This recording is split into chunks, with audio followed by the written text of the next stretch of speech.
đây đã cục phố lần tẹo rồi mình đã cái đá dục tiên đấy đây là cục dưa mà tỏi dương đa đâu lại đã tiết cô đa đâu đá dục đã cái đá dục nữa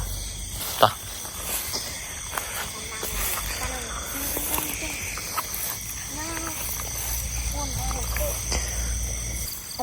đây dương đã anh này đã dục một time này đã dục đã đây là cái lạnh thâm mì bây giờ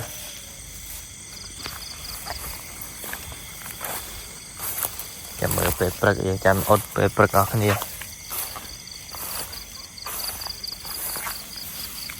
lỡ đó lỡ em là lỡ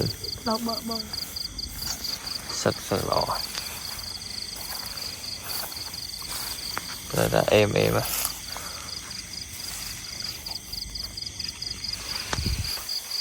cô giờ